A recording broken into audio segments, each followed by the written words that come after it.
Estamos começando mais um MapaCast, esse que é o podcast oficial da minha agência Mapa Digital, que está aí toda quinta-feira, às 12 horas, na sua telinha.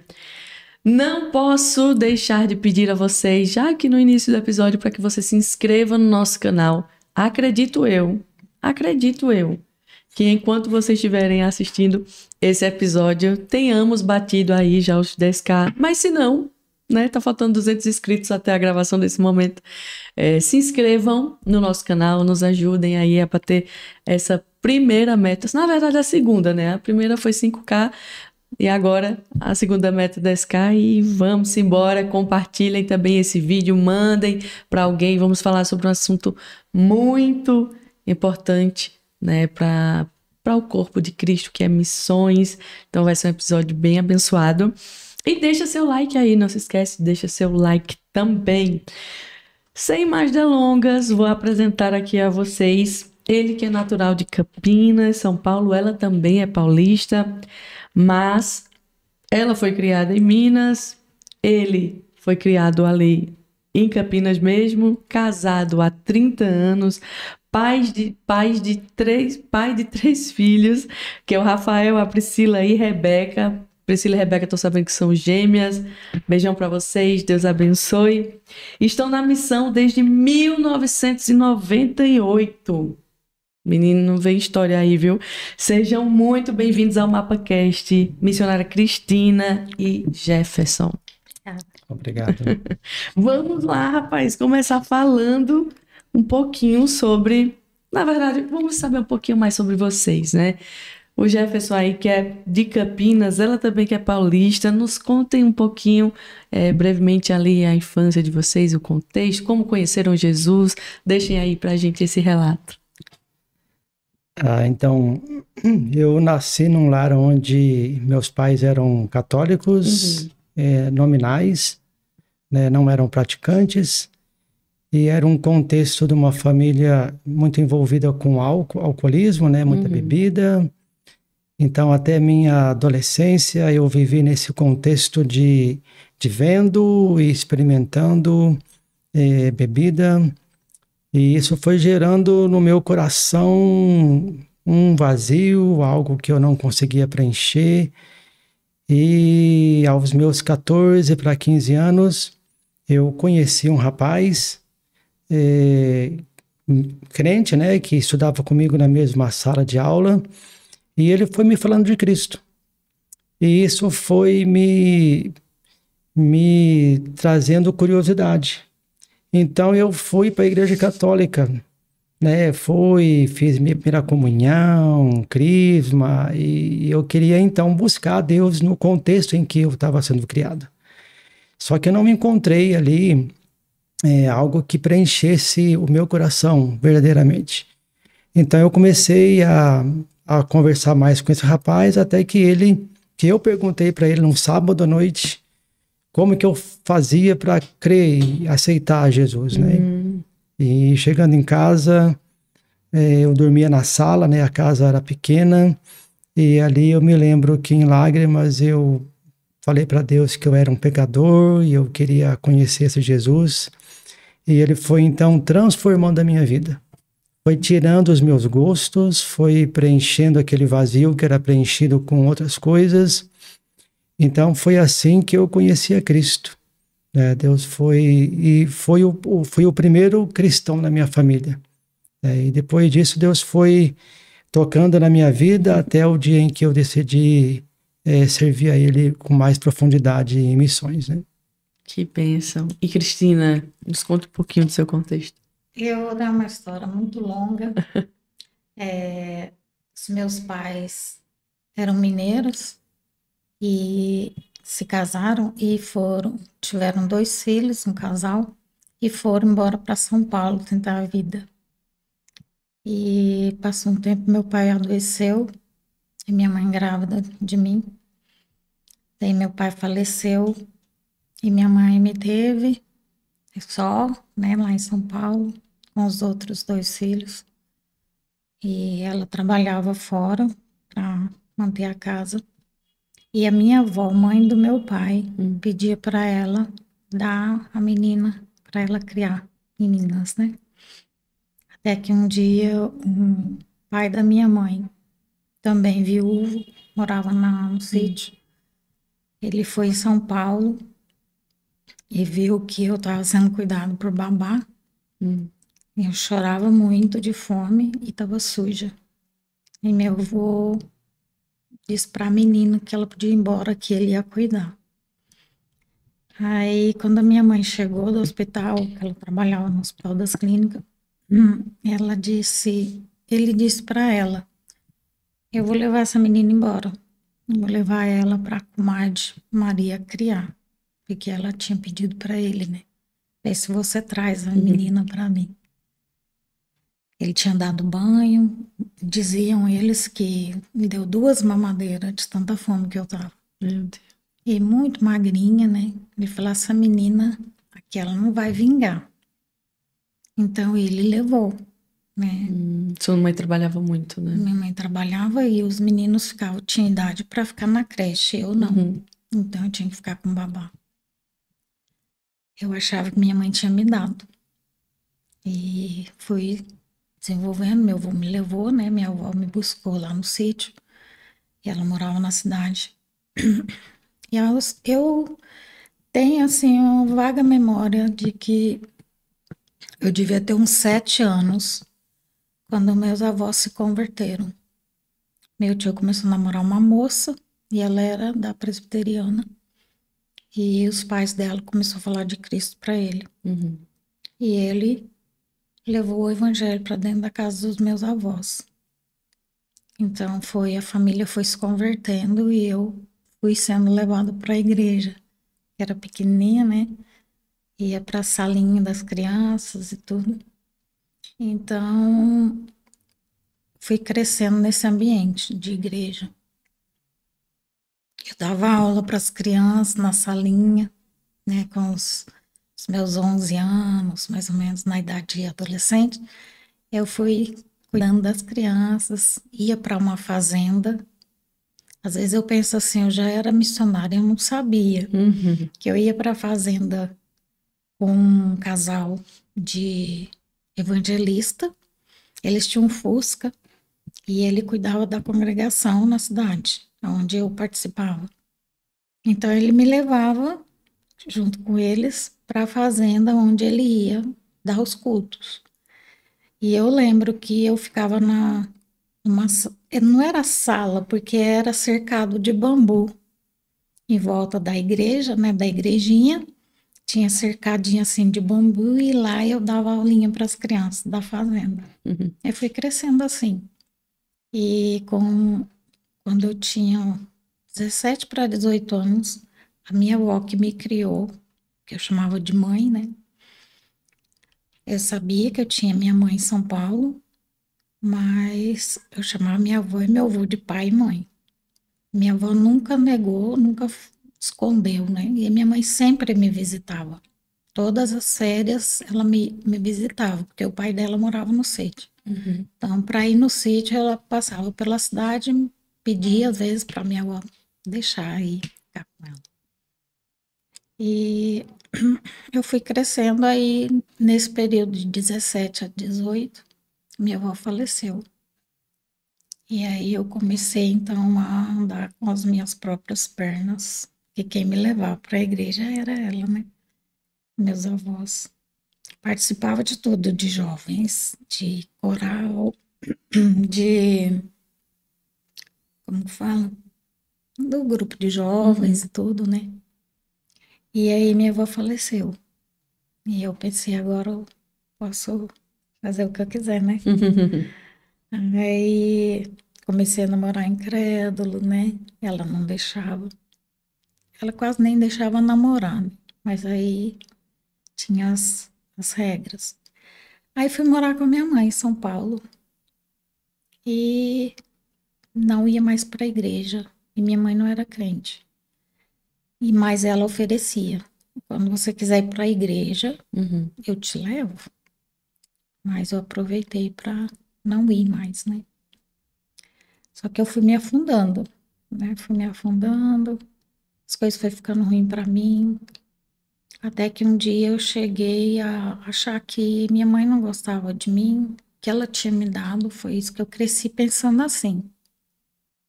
Que ela tinha me dado, que ela não gostava e tal. Ela tinha o outro Outros filhos, não? casamento, né? Hum. Ela tinha mais filhos. E vocês nunca Mas nunca tinham tido essa conversa até então. Vocês não tinham conversado. Você só ficava pensando que ela tinha te dado. eu achava, né? Uhum, Mas ia uhum. só internamente, só eu e Deus, né?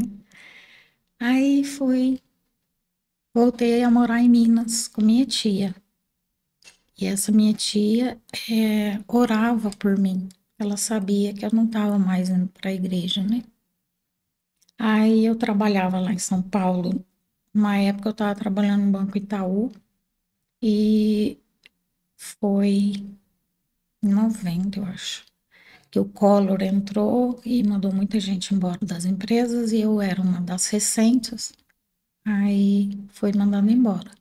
Aí eu pensei, eu vou aproveitar e vou, que a minha mãe ia de feriado de Semana Santa para Minas, né? Que ela sempre ia lá por casa do pai dela. E então eu aproveitei e falei, eu vou também com a mala e cuia, sem minha mãe saber. Vou morar lá com a minha tia. Aí fui para minha tia e ela falou, eu sei o que é que você tá passando, né? Eu sei que você tá afastada, tudo. Tá bom. Se você quiser morar comigo, você pode morar comigo. Eu nunca queria que você tivesse ido embora, né? Porque eu fui criada dentro da casa dela, que era os dos meus avós. Uhum. Aí fiquei morando na casa dela. Só que às vezes eu ia em São Paulo para receber e voltava. Aí até que Deus estava pesando a mão sobre mim e eu senti que eu precisava dele. Porque eu falei que eu achava que tinha sido mandado embora, ou tinha sido mandada para minha avó porque não gostava de mim. Mas não foi isso. Mas eu não sabia ainda. Aí um dia na cozinha da casa da minha tia, eu fui. A gente tinha ido na escola dominical, lá na minha tia, e eu fui ferver o leite para ela, que a gente ia almoçar na casa de uma amiga dela. Eu falei, então eu vou ferver o leite, já vou para lá, vocês podem ir. E nesse período, Deus falou comigo, né? Foi quando eu abri minha Bíblia, depois de muitos anos, e eu sentia rejeitado. Uhum. Por mais que não era isso, mas eu sentia isso. Aí Deus falou comigo claramente. Eu abri a Bíblia, aí disse assim: você pode pensar que sua mãe te despreza, né? Mas eu jamais não te desprezarei e nem te abandonarei. Aí nunca mais eu queria sair dali. Falei, é aqui que eu tô precisando, né? E foi então, eu acredito que foi ali que o meu encontro com Deus mesmo. E foi a partir daí eu comecei a me envolver mais com a palavra de Deus. Não namorava mais qualquer um. Sempre que vinha, até mesmo da igreja, pedir para namorar, eu ia ler. Eu falava, eu vou perguntar para Deus Eu primeiro. vou orar. Eu vou perguntar para ele o que ele É isso acha. mesmo. E ele sempre dizia: espera, Hum. espera. Eu não era novinha mais. Eu já estava com 22 para frente, não me lembro Que exatamente. história é essa, João? Eu tô com 36 no carro. Tá dizendo que com 26 não era tão novinha. Ei, irmã. Aí, Passou a mãozinha aqui no seu cabelo. Não, só pra você tirar. Isso, só pra baixar um fiozinho. Pronto. aí quando Deus falou isso, você pode, seu pai ou sua mãe pode te desprezar, mas eu jamais te desprezarei, Uau. nem te abandonarei. Ai, ferveu o leite, eu fechei ali, falei, é isso que eu quero. Amém. Naquela noite eu senti Deus, eu estava deitada na cama, meu primo, Porque minha tia falou assim, você mora comigo, mas eu não tenho um quarto para você, porque só tenho filho homem. E ela tinha um quarto para os meninos. Aí eu disse, não tem problema. Aí eu dormia na sala, no sofá, né? E às vezes o mais velho dela falava pra mim, dorme lá na minha cama hoje, né? E nesse dia eu fui dormir na cama dele e eu literalmente senti a mão de Deus tocando na minha cabeça. Uau. Eu senti. Eu falei, é aqui que eu quero ficar. É aqui. Aí de vez em quando eu estava trabalhando já tinha conseguido outro emprego lá em Minas. Aí às vezes minha irmã me ligava de São Paulo. Vem, volta para o Itaú, você vai ganhar muito melhor do que aí. Eu falei, eu sei que eu vou ganhar melhor, mas eu não vou estar bem igual eu estou aqui. Porque aqui eu tenho Deus. Eu sei que Deus vai estar lá comigo de novo, mas a situação em si, né? E eu falei, não, eu vou ficar por aqui mesmo. Estou ganhando pouquinho, mas eu estou muito bem. Estou feliz, porque eu encontrei o meu Deus, né? Então foi assim. Depois tem mais coisas. Todo cristão precisa ter a sua experiência pessoal com Deus. Porque quando a gente só ouve Deus de ouvir falar, né, baseado nos testemunhos dos outros, é uma coisa, mas quando você vive, verdadeiramente você tem, não só uma, né, que eu sei que nós temos tantas experiências com Deus, é isso que fundamenta, né, a nossa fé, fundamenta a nossa vida cristã de verdade. É literalmente o capacete da salvação. Porque o Amém. inimigo vai querer colocar dúvidas e a gente tem que ter convicção Todos os dias, né? todos os dias, porque ele vai atacar. É. Ele vai encher de mentiras, de dúvidas, né?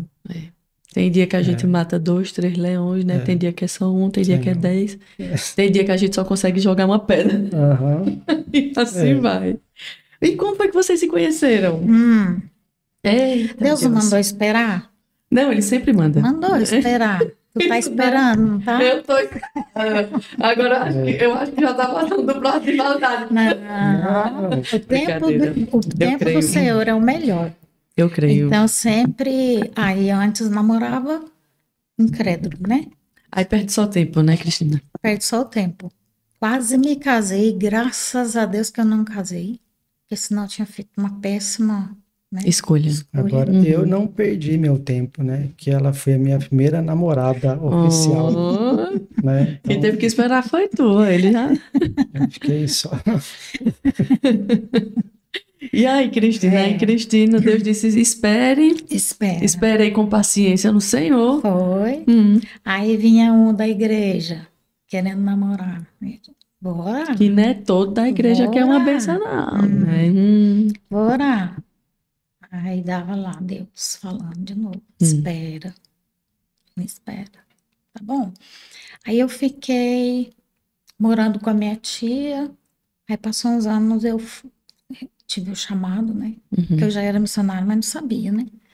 Aí tive o chamado. Esses dias faleceu um pastor que fez parte do meu chamado, né? Ele morava lá em Anápolis, Goiás. Pastor Wildo. Ele começou com trabalho de rua. Que bênção. E lá em Anápolis tem a base, tem Da Missão Vida. Missão Vida. Quando você diz assim, seu chamado, é quando você começou a se capacitar, fazer cursos Não, disso? quando ele foi na igreja, não na que eu frequentava, mas foi numa outra igreja que fazia a mesma parte da denominação. Só que lá em Minas tem muitas igrejas, 1, 2, 3, 4, da mesma denominação. Vários bairros, Igreja boas, né? Minas é... Aí Pessoal. ele foi de Anápolis para lá, levou pessoas que ele acolheu na rua para dar testemunho da transformação deles. E ali eu tive um pequeno chamado, né, para ir trabalhar junto, né. Aí, então, depois disso, que eu tive esse chamado, eu comecei a conversar com o pastor da igreja que este outro pastor tinha ido. E ele já tinha feito seminário, já tinha dado aula no seminário, né, no Instituto Bíblico. E ele começou a me falar dos institutos bíblicos que ele já tinha passado. E eu comecei a me acender mais o desejo disso. Aí meu pastor da congregação na época, o pastor só ficava, espera um pouquinho, espera um pouquinho. Aí parece que esse espera um pouquinho, eu acho que tá fazendo mal em vez de fazer bem, né? Mas então espera um pouquinho que você pode acumulando coisas para quando for o espera, não for mais espera. Mas ele sempre estava dizendo. Aí eu falei, pastor, mas eu preciso estudar, eu quero me preparar, né? E eu vejo o meu serviço na onde eu trabalhava era ir ao banco fazer os pagamentos da firma. E eu via as pessoas na rua e eu queria falar de Cristo, mas eu falava, como que eu vou fazer isso, né? Então eu queria me preparar. Aí ele disse para conversar com o meu pastor, conversei, só que ele sempre dizendo, vamos esperar, vamos esperar, vamos esperar, até que um dia o outro disse para ele, eu vou pegar você como responsabilidade, vou levar para o presbitério para estudar o seu caso. E dito e feito, levou o presbitério, já apoiou e já, então fui estudar, me preparar. Aí fui para o Instituto Bíblico Peniel, que fica próximo de Jacutinga, Minas, né? Lá então que eu conheci Jefferson. Na missão. Isso.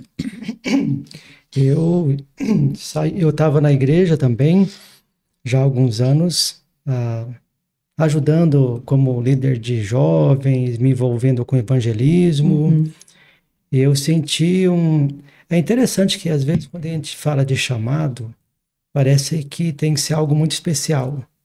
Como se eu estivesse andando na rua e de repente um anjo caísse do céu e desse uma mensagem que não está na Bíblia. E dissesse, você vai, né? O meu chamado foi ouvindo a Bíblia e obedecendo. A Bíblia havia dado para mim uma ordem de ir e pregar, né? E essa ordem eu tinha entendido que era para todos os crentes. E eu então falei, Deus, eu quero fazer isso. Eu estava terminando um curso de 3 anos de técnico em processamento de dados, isso em 88, 89, né? E naquela época era uma boa formação, é o de TI hoje, né? Só que na época mexia com linguagem COBOL, outras linguagens aí que nem existe mais. E então eu comecei a pensar, eu quero me preparar. Só que eu não queria me preparar para ser um pastor local, um evangelista local. O meu desejo era ir onde não tinha ninguém. Então foi aí que eu peguei aquele chamado, né, a ordem que Deus deu e comecei a direcionar para mim, buscando Deus, claro, como orientador.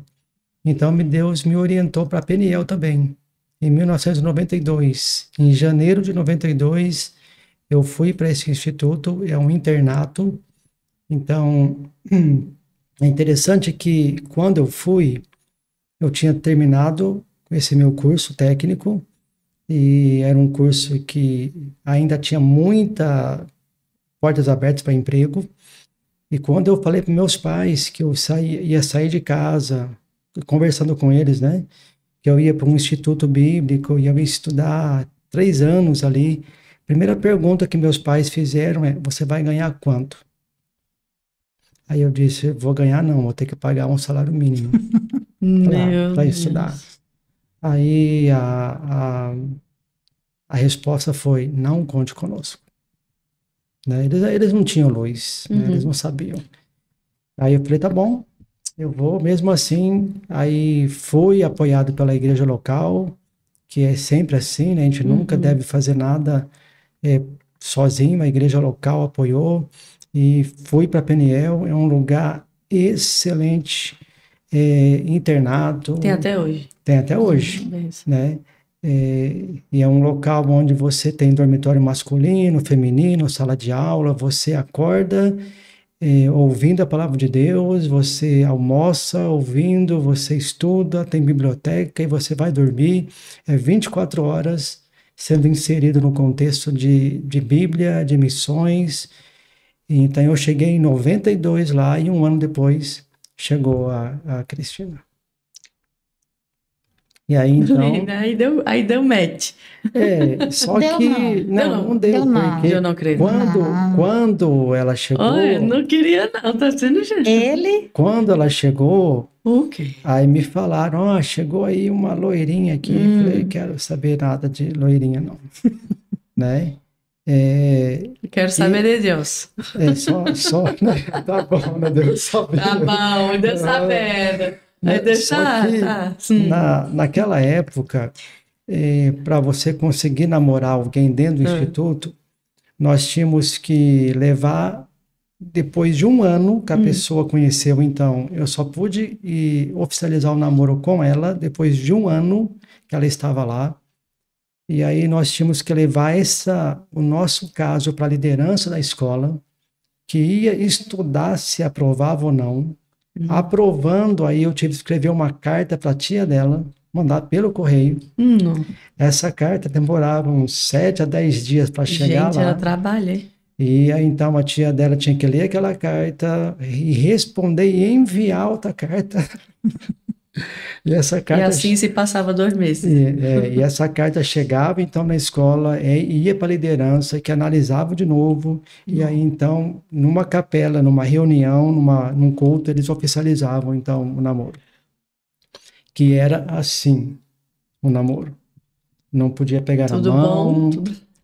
Só faltava alguém no meio, né? Mas tinha horário de namoro. horário, você podia tomar uma refeição por dia, e tinha acho que meia hora por dia depois para conversar. Então era assim que era o namoro. Aí qual era a conversa? Você tá lendo que livro da Bíblia? Cantares. Não.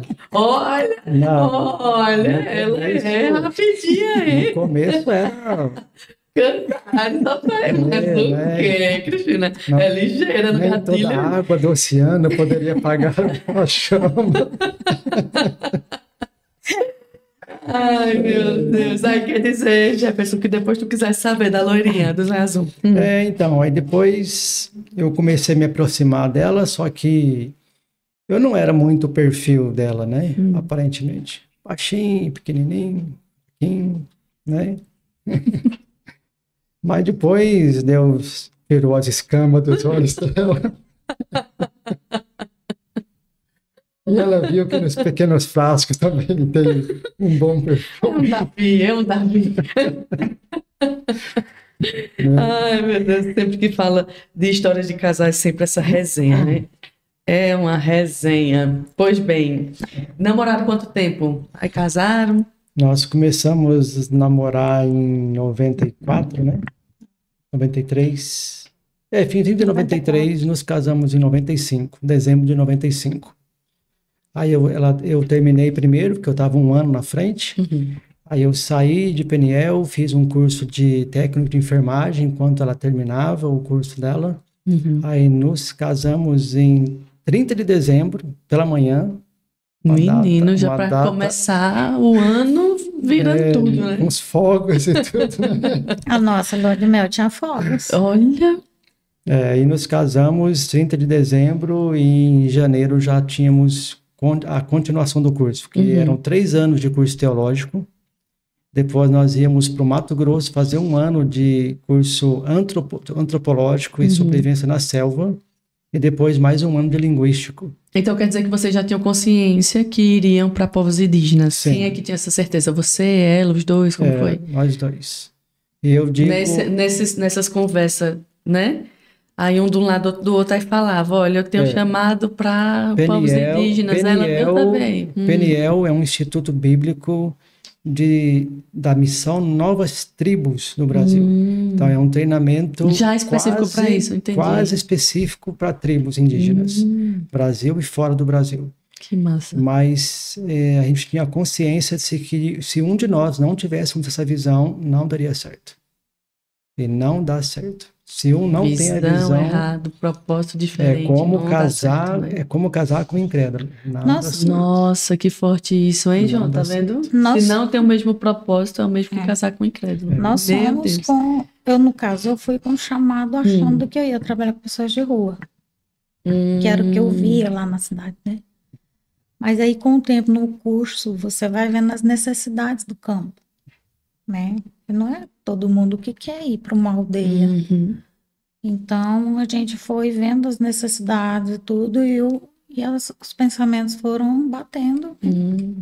E, Foi fazendo sentido, né? uhum, A gente foi descobrindo, porque a gente sempre ouvia, porque Oriente Médio, África, continente africano, tanta necessidade. E nós fomos ouvindo que aqui no Brasil tem povos até hoje que Não nunca, alcançados, que nunca ouviram, que não, até hoje. E de 92 para hoje são 31 anos, é isso? 32, 33 anos por aí, né? 33. De quando? De 92 até hoje, 33 anos, né? Então, fazem 33 anos que eu fui para lá e até hoje existem povos que nunca ouviram. Meu Deus. Isso no Brasil, perto da gente. Então, isso tocou muito meu coração, de que, sim, existe necessidade fora do Brasil. Claro que existe, mas aqui perto existem povos que estão morrendo e a igreja, de maneira geral, não se atenta muito porque é indígena. E, literalmente, trabalhar com indígena não dá muito, não sei se você vai entender o que eu vou dizer, creio que sim, ibope na igreja. Né?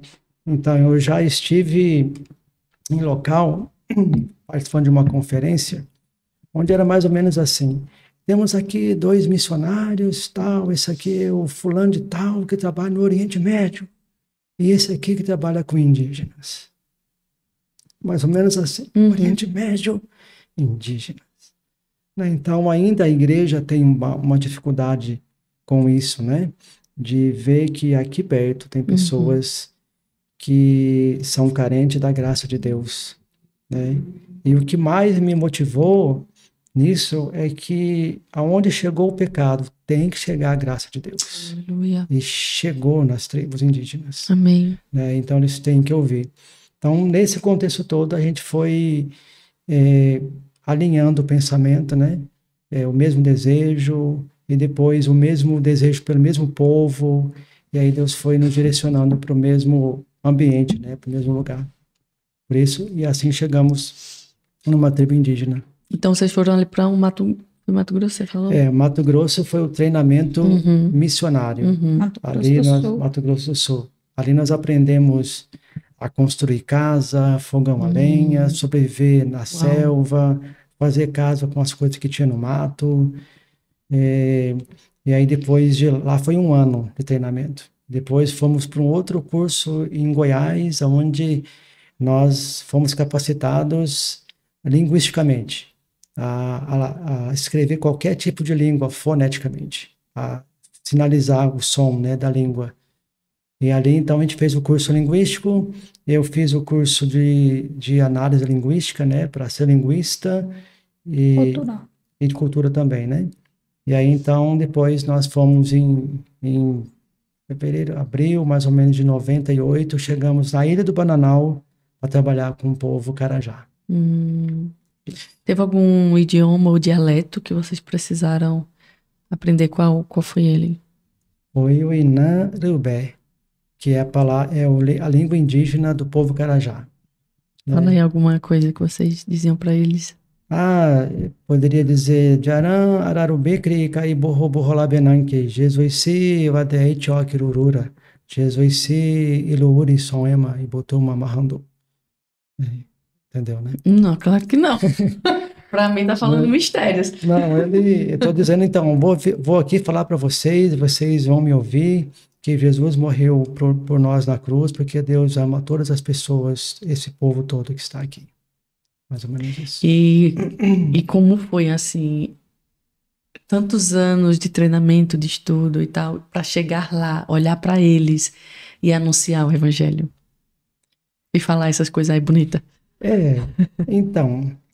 É demorado. Imagino, porque para você chegar próximo, né, tem toda uma... né? Porque, assim, quando a gente fala em trabalho transcultural, nós estamos falando que a gente vai transpor uma cultura, então isso vai envolver a cultura da pessoa, a maneira como ele vive e a língua, né? Então, E é uma das dificuldades hoje que a igreja brasileira ela enfrenta, é que entre enviar um evangelista para abrir uma congregação aqui em Heliópolis e mandar um missionário para alcançar um indígena, é muito mais rápido abrir uma congregação aqui em Heliópolis. Em 3 meses, ele abre uma garagem, ele põe uma caixa de som, ele está falando em português, ele conhece a cultura pernambucana, e ele já vai com a família dele, arrebanha crianças, e logo ele tem 30 pessoas ali na garagem, né? Quando a gente fala em trabalho transcultural, nós estamos falando de ir para um lugar onde você talvez não tenha nenhum dicionário escrito ainda. Onde você vai ter que ouvir o indígena falar palavra por palavra e escrever isso foneticamente. Né? Então você vai perguntando para o indígena que fala um pouquinho de português, como é que fala cachorro, isso aqui, ele Itioroçá. Você vai lá e escreve. Aí você confirma essa palavra com 5, 6 pessoas, aí você tá bom. Agora eu vou para gato, vou para cavalo. E você vai criando o seu vocabulário. E depois de criar o seu vocabulário, então você vai começar a criar frases, usar verbos, substantivos e tudo que mais que a gramática daquela língua tenha. Depois que você faz tudo isso, então você tem uma gramática pronta, e isso vai demorar uns 3, 4, 5 anos. Meu Deus. E aí então você começa, e fora que você tem que ter confiança, né? Quando você chega, a gente chegou numa aldeia onde eu cheguei para aprender a língua.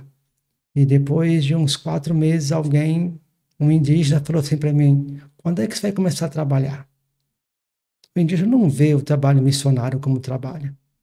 Então foi quando eu comecei a me envolver na enfermaria, como técnico de enfermagem. E ali é onde eu aprendi muitas coisas.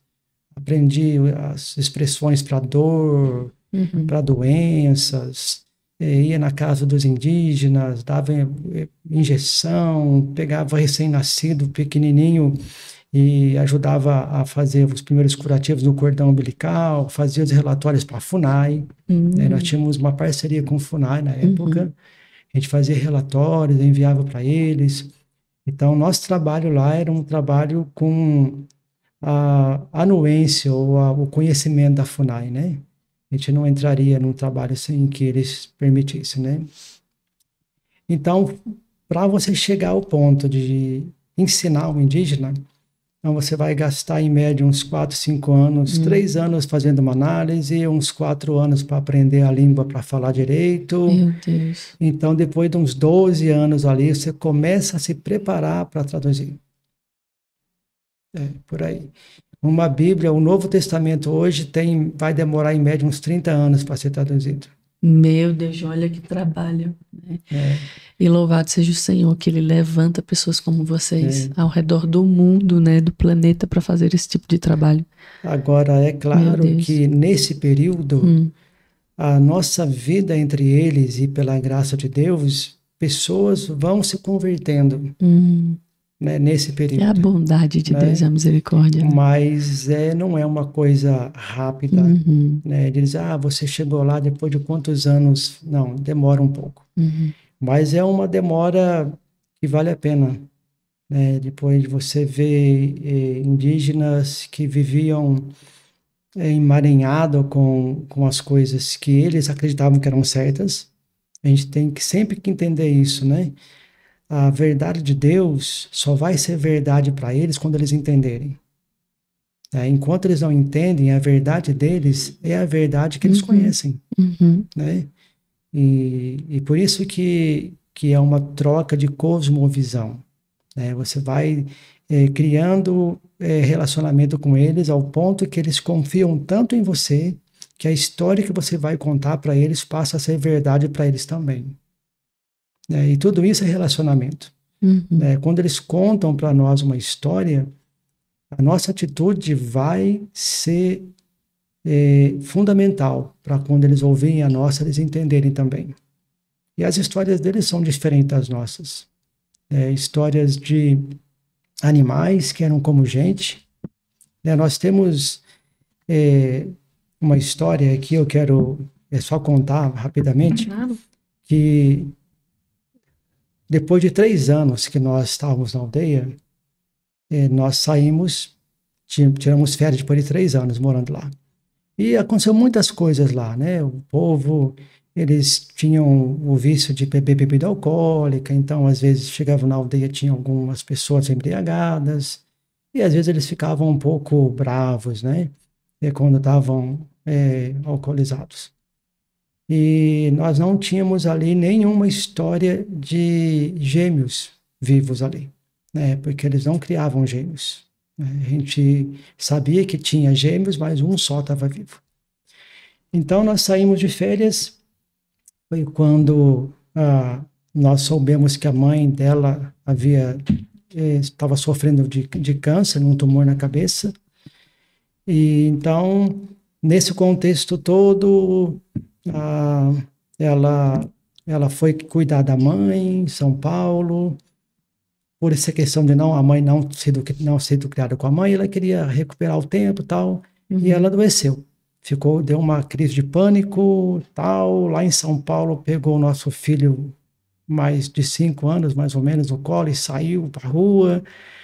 E no final das contas, depois de algum tempo, ela foi sendo tratada, né? Ela foi tratar a bipolaridade que desenvolveu.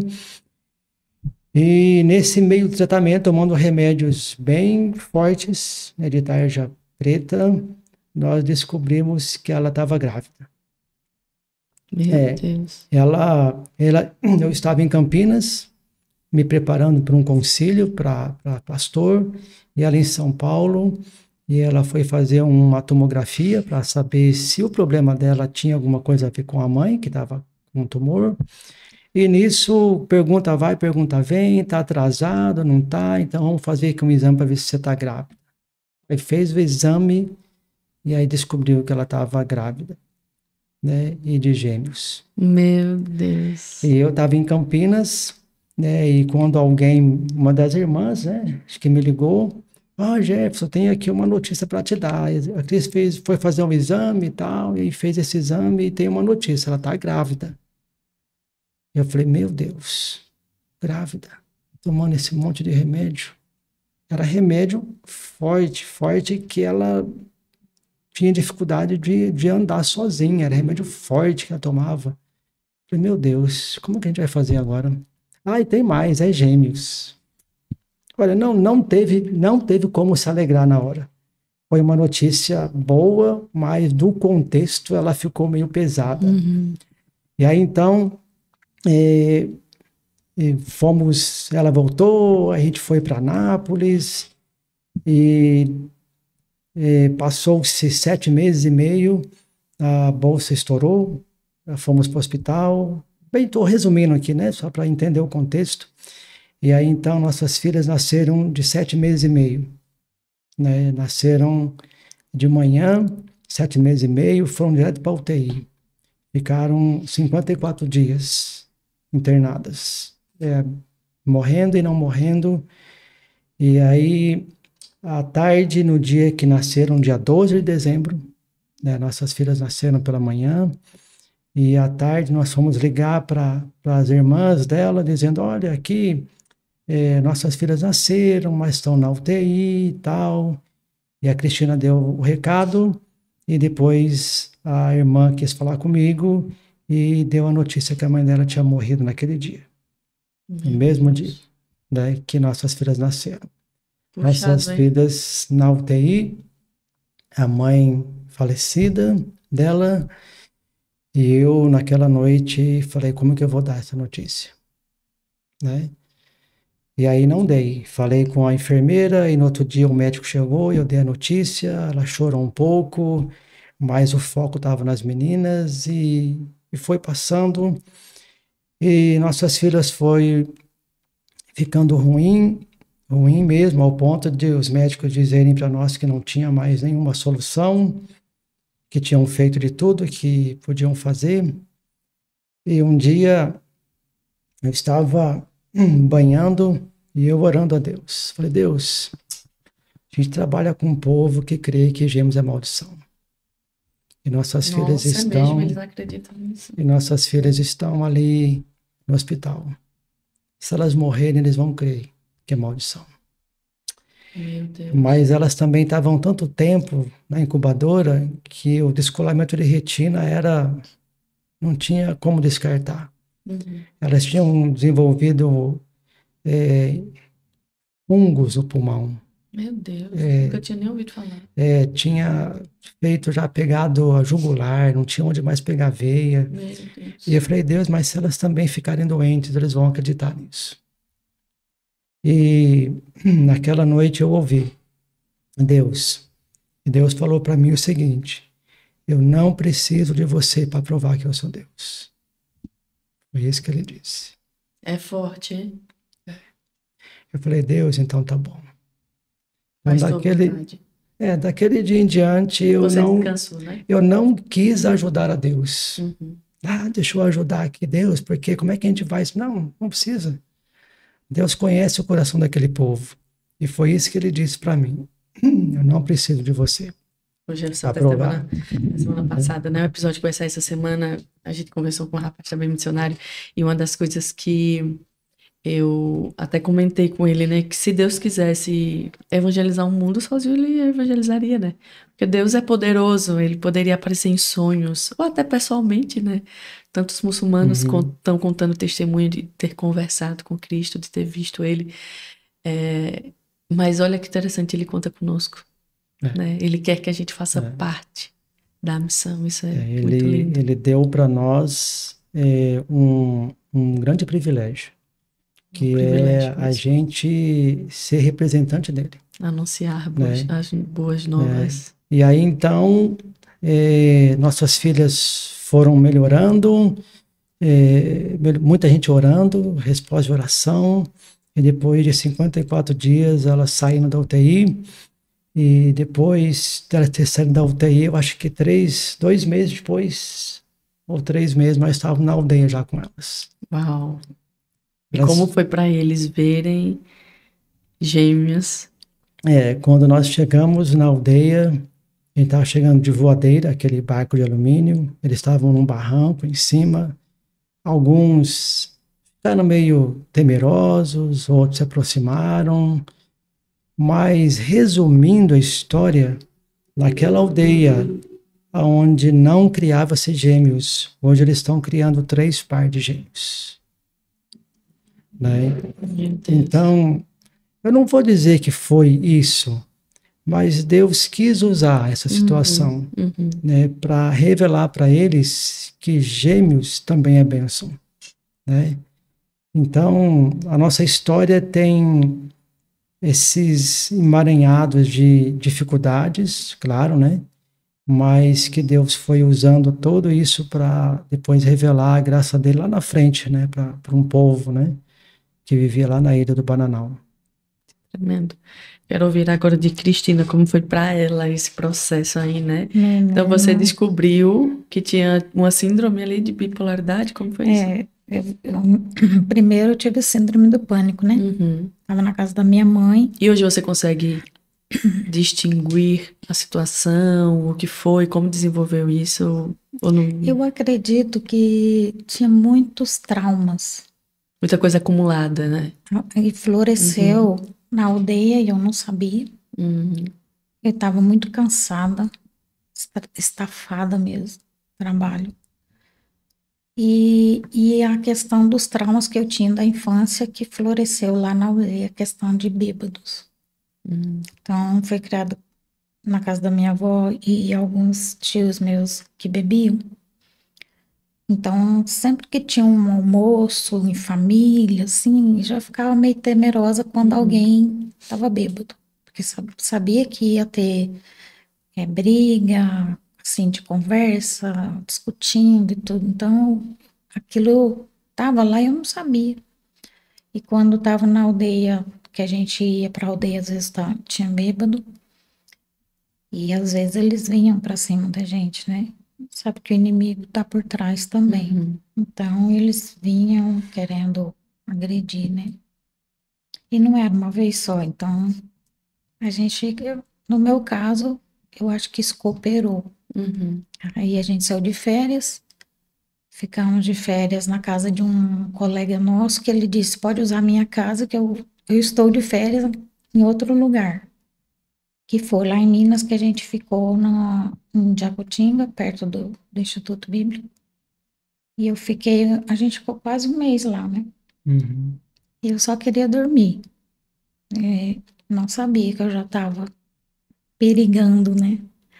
Então, a gente ia passear na cidade, tudo, e quando chegava em casa, eu queria só deitar e dormir. Eu falo que a oração do meu filho foi para que eu tivesse filhos, né? No caso, ele falou, nós chegamos da rua e eu deitei, nem estava vendo. Eu sei que passou e eu não quero cortar, mas nós temos 3 filhos. E, clinicamente falando, eu não posso ser pai. Então, Imagina se pudesse, né? os milagres começam lá atrás, sabe? Menino. Apoio. Hoje eu ainda contei para minha médica, né? Ela tá grávida, vai ter o neném a semana que vem. Aí, tá contando para ela. Engraçado, né? Para os médicos, o Jefferson não ia ser pai. Então, eu tava tomando medicação anticoncepcional para adaptação, antes de casar, né? E ele me ligou lá no Instituto Bíblico e disse, olha, se você não quiser casar comigo mais, eu não posso ser pai e tal, não sei o quê. Ele tinha descoberto que não... O médico disse para ele que era impossível, porque já tinha dado remédio para ele para ajudar, mas piorou. Aí matou os bichinhos tudo. Aí eu falei, imagina, pensei comigo, né? Já fui babá de primos, né? Não tem problema para mim, não. Se não tiver, também não tem problema, não. Aí nós fomos para a lua de mel, voltamos. Aí minha sogra falou: por que você fica tomando esse remédio? Ele não vai ser pai mesmo? Aí eu escutei minha sogra. Só que eu acho que o remédio não estava fazendo efeito, porque eu acho que na lua de mel eu já peguei. Porque nós casamos dia 30 de dezembro. No carnaval de fevereiro, eu já senti dor na barriga. Nosso filho nasceu em outubro. Ligeirinho, viu? E se eu tomei os remédios até o dia que ela falou isso, eu acho que eu já estava grávida. Se ele adiantasse mais um pouquinho, iam achar que eu casei grávida. Menina, capaz de ter sido bem na lua de mel. Mas foi a base da oração. Eu chorei perante Deus, disse, Deus, eu quero ser pai. Pois é. Aí a gente chega lá na outra etapa do curso. Anota meu nome no teu caderno de oração, Jefferson. Bote lá o casamento de Wedger. Aí, menina, chegamos lá na outra etapa do curso, né? Em fevereiro, chegou no final de janeiro. Em fevereiro, no carnaval, eu acordo de madrugada com dor na barriga. E comecei a vomitar. Aí eu falei com a enfermeira da escola, ela disse, ai, Cris, aqui na escola tem muita ameba, porque a gente tomava água do poço. Aqui tem muita ameba, mas eu não vou te dar remédio de ameba, porque vai que você tá grávida. Eu falei, mas que grávida? O médico não falou que ele não pode ser pai? Aí foi passando o tempo e eu só vomitando, ia pra aula e só vomitando. Meu Deus, e agora? Aí foi, acho que depois de um mês, né?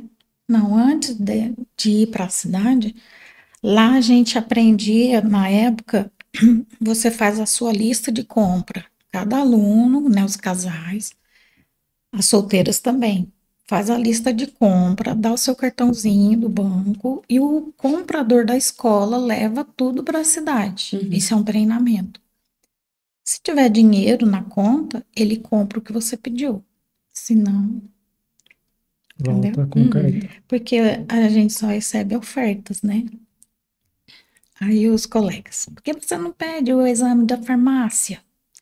Só que na minha mente aquilo lá para mim nunca funcionava, né? Se falar que tá, não tá.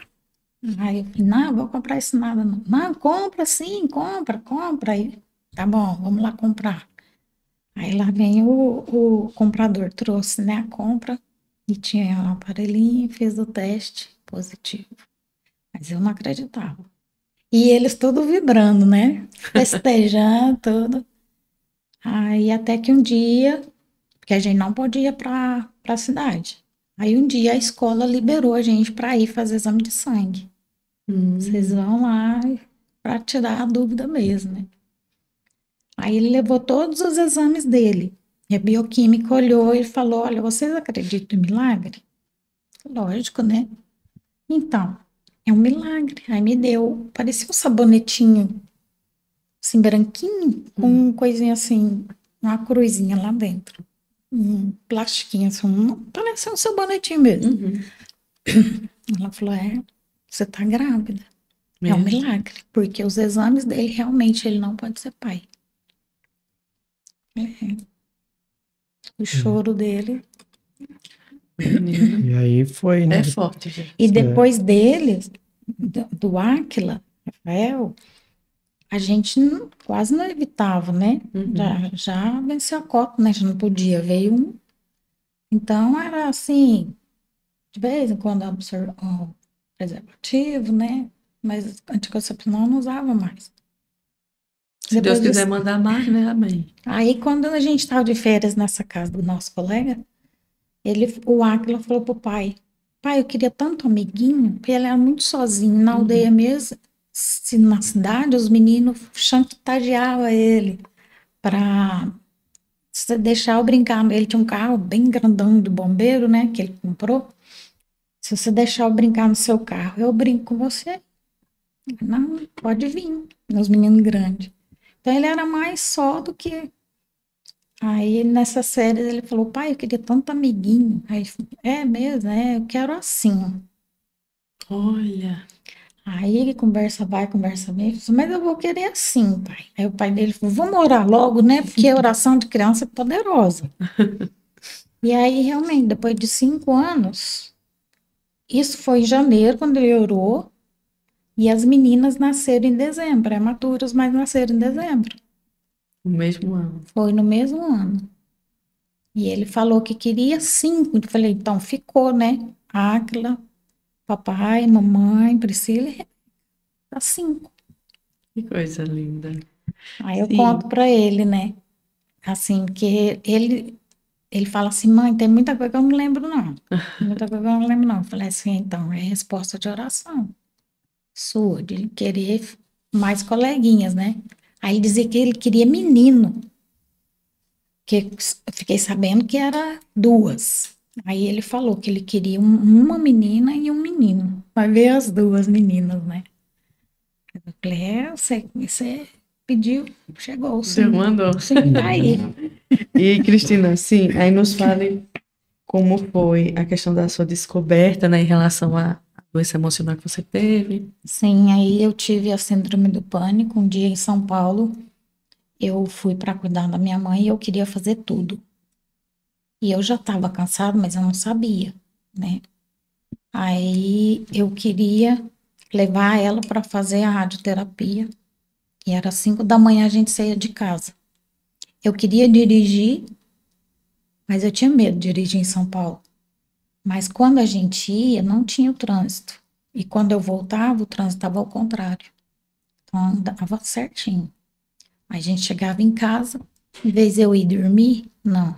Eu queria ficar fazendo o que fosse possível. Ir para o supermercado, comprar o que precisasse. Aí a minha irmã arrumou uma empregada, limpava a casa, mas eu queria estar ali junto. Aí chegava a visita, tava eu. Aí era meia-noite, tava eu ali ainda. Aí era a hora que eu ia dormir. 5 horas tinha que estar de pé de novo. E foi gerando aquilo, até que quando eu senti que eu não estava bem, eu acordei, senti que eu não estava bem.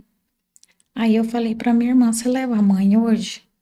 Aí ela tinha que deixar o serviço dela, né? De ir. Falou: Não, eu levo. Aí eu fui dormir. Aí quando eu dormi, eu entrei num pesadelo. E eu acordei vivendo o pesadelo. Meu Deus. Horrível, horrível. Aí catei meu menino, o Áquila. Ele tinha 4 aninhos. Ele disse 5, mas é 4. coloquei na cintura, saí assim, o chinelo que tava na porta eu catei e calcei. Era maior do que meu pé, eu lembro. Uhum. Na minha mente, eu ia para casa da mãe da missionária, que é a missionária da Novas Tribos. Eu só confiava em ir lá. Para outro lugar eu não confiava, porque tinha gente me seguindo, já tinham matado o Jefferson no meu pensamento, Olha que doideira. tinham matado ele. Aí eu cheguei lá na nossa casa, é no mesmo bairro da casa que minha mãe morava.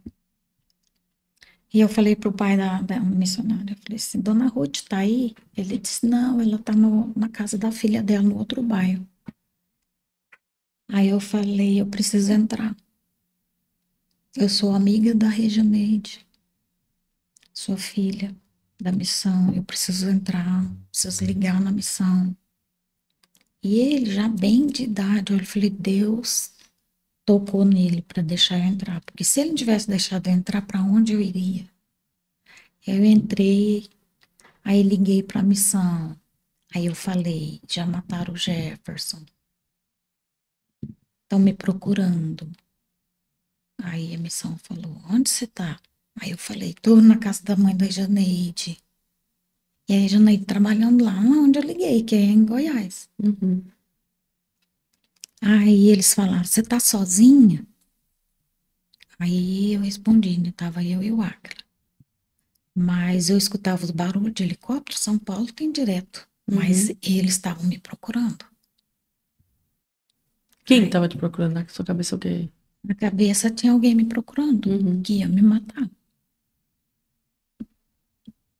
Aí, como é que eles falaram? Você aceita aí tal pessoa aí? Eu falei, não, não conhecia. Mas se um membro da igreja da Rejaneide, que é no bairro também, eu falei, se ele vier, eu aceito, que eu conhecia. Aí a missão perguntou, né, de onde ele estava. Eu tinha falado que ele tinha morrido, só que depois eu contei. Ele saiu com a minha mãe e o meu padrasto, eles foram tratar a saúde. Então, era confusão. Uma Como é confusão que ele mental. estava com a minha mãe, né? Aí até que eles conseguiram entrar em contato com ele. Aí ele foi com essa pessoa que eu aceitava. Foi lá na casa da Regianeide. E me buscou. Eu sei que eu acho que eu saí de lá. Eu não lembro. Eu sei que eu saí da casa da minha mãe cedo.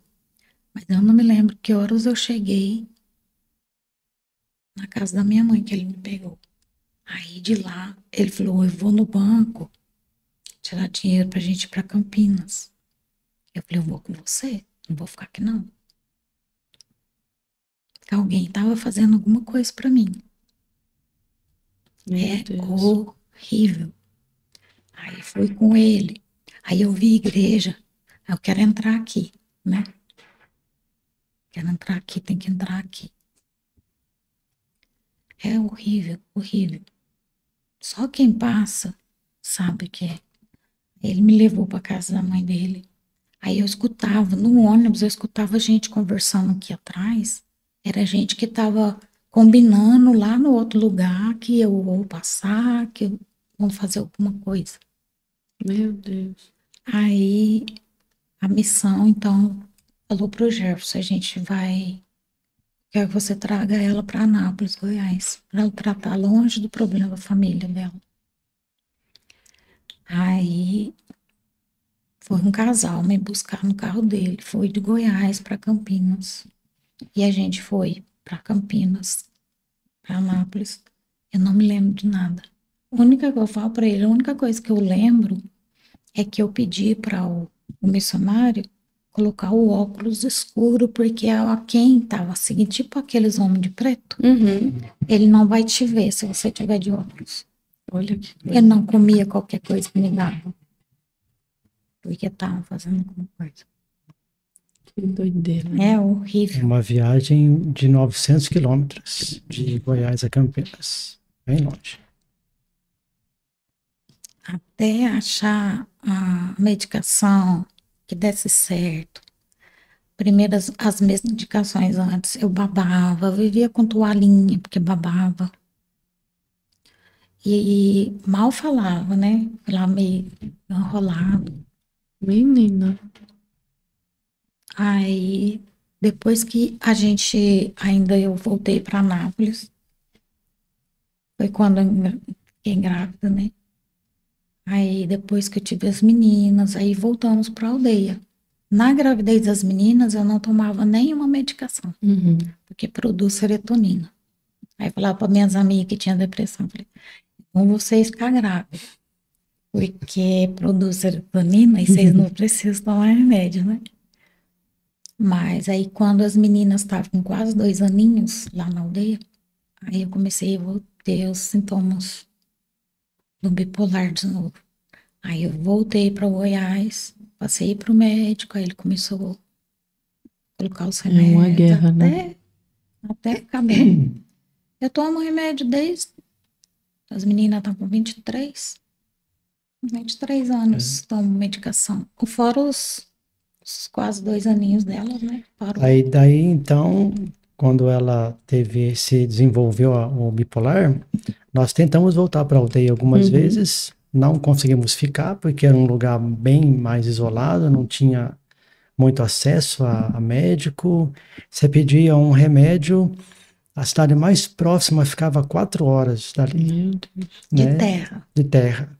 Então você gastava 4 horas para ir, 4 para voltar e não tinha certeza se na próxima cidade tinha aquele remédio. Então, por causa disso, nós voltamos para Anápolis e começamos a desenvolver outro ministério, né, que é o que nós fazemos hoje, né? Hoje nós trabalhamos como consultores de aquisição de cultura e língua. Então a gente visita várias aldeias durante o ano, no Nordeste, Norte, Acre, Pará, e aí a gente acompanha os missionários desde a entrada até a plantação da igreja. Então o nosso ministério hoje não é mais estar vivendo com o povo, mas a gente auxilia aqueles que estão chegando indo, né? até o ponto que eles estão prontos para plantar a igreja. Isso envolve a aquisição de cultura, de língua, avaliações que a gente faz com eles, discipulado, pastoreio com eles e o processo de ensino bíblico fundamental e plantação da igreja. Então, Eu queria muito voltar. Lá é bom demais. É um povo muito amável, sabe? Tirando aquela questão da bebida. Mas o povo em si é muito joia. E já tem uma igreja funcionando lá dentro. Os jovens. O cheiro da aldeia, Uau. a comida deles é muito bom. É muito gostoso. Os jovens que lideram a igreja. É muito bom. Tem uma missionária só. Já tem mais de 60 anos, solteira. Meu Deus. É a avó deles agora. Não Vocês diz ficaram pra quantos ela anos? não, que tem mais de 60 anos solteira, não, que Ah, pelo amor de Deus. Passa essa cruz, Jesus. Essa não é minha, não. Ô, Cristina, e vocês ficaram quantos anos lá? Nessa aldeia? Nós ficamos 3, depois voltamos, deu uma média de uns 5 a 6 anos, contando as idas, as saídas, né? Tinha mais ou menos quantas pessoas assim? Umas 450 indígenas naquela aldeia. Só que o povo Carajá, ele é dividido em muitas aldeias. Então nós trabalhávamos em uma aldeia. Nessa aldeia tinha umas 450 pessoas. Só que era só nessa aldeia que nós tínhamos missionários.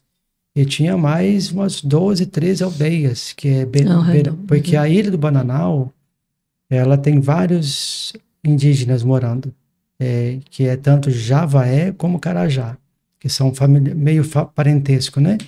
Então, de um lado da ilha tem Carajá, do outro Javaé. Então, ainda tem muitas aldeias ainda, Carajá, que ainda não tem missionários. Como vocês lembram da primeira conversão? Primeiro índio, assim, que... Quando nós chegamos lá, já tinha um trabalho. cristão. Já tinha outros missionários, né? Passaram já vários missionários por lá, né? E você lembra? Uma história interessante, assim, que vocês podem contar de evangelização, alguma coisa. Olha, tem uma... nós íamos fazer, não é uma história de conversão, mas de que foi interessante. Nós estávamos pegando nós saímos da cidade e nós atravessávamos o Rio Araguaia e até chegar na aldeia. E nós tínhamos buscado alguns indígenas para levar para a igreja local, para dar um testemunho, para conversar, né, para eles conhecerem como que é uma escola dominical. E quando nós fomos, eu tinha uma voadeira que ela era chata. O assoalho dela era igual a essa mesa. E o meu motor estava ruim, estava dando defeito. E o meu colega, nós fomos em 2 barcos. Meu colega tinha uma voadeira que o fundo dela é redondo e é muito instável. Só que o motor estava bom. Quando chegou na aldeia, sem eu ter conhecimento, ele trocou de voadeira comigo. Porque ele era meio inseguro. Eu subi o rio com a voadeira com o motor ruim, porque nós passávamos num buraco muito estreito que tinha umas árvores caídas, e ali, se o motor morresse na hora, a corredeira podia fazer o barco afundar. Mas só que quando eu olhei a voadeira, tinha tanto indígena na voadeira que faltavam uns 2 dedinhos para encher d'água. Estava muito, muito cheio, muito cheio.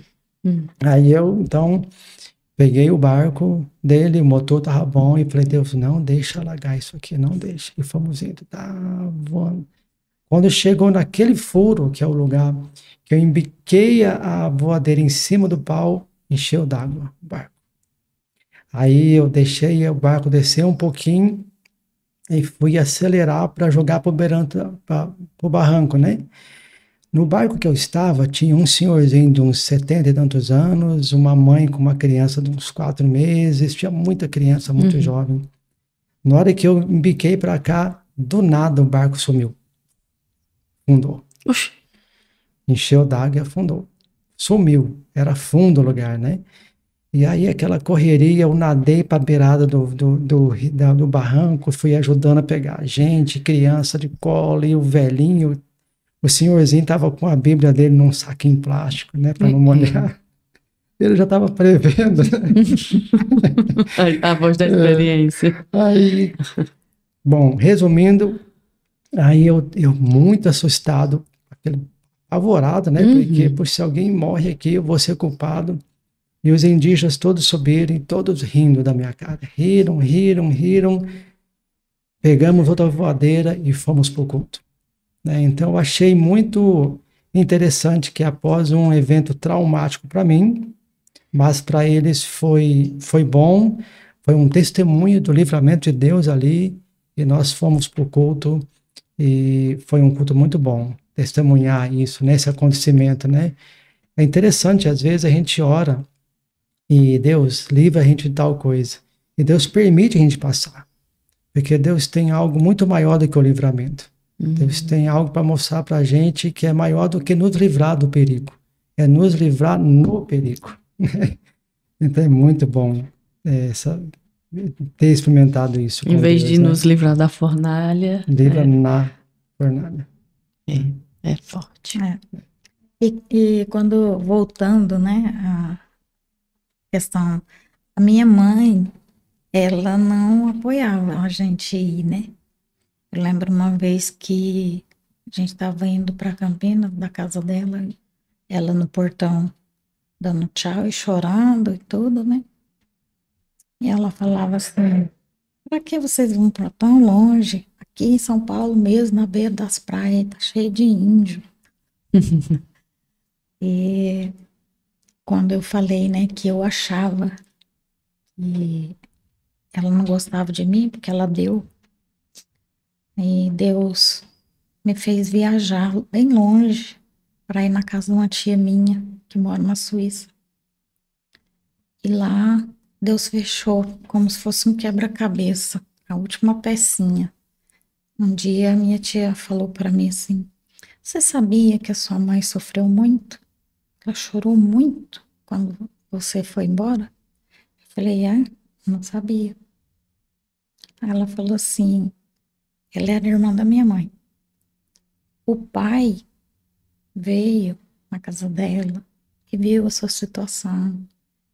E aí ele falou para sua mãe: eu vou levar ela para o Mar de Maria criar, porque ela não vai ser vingada, né? E a sua mãe não queria que você fosse. Ela falou que não ia. E ele falou: vou levar, eu vou levar. Como ele era o pai, né? Ela não teve como dizer. Aí disse que ela chorou muito, muito mesmo. Aí eu fiquei sabendo, então eu não fui dada, né? E ele levou. E aquilo foi um quebra-cabeça que fechou, né? Aquele ciclo, assim.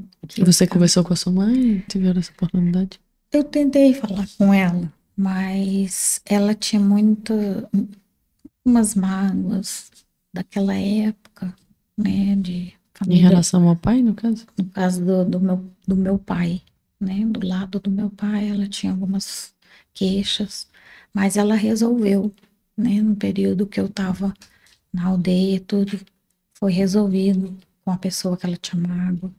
Então, mas aquilo foi resolvido para mim.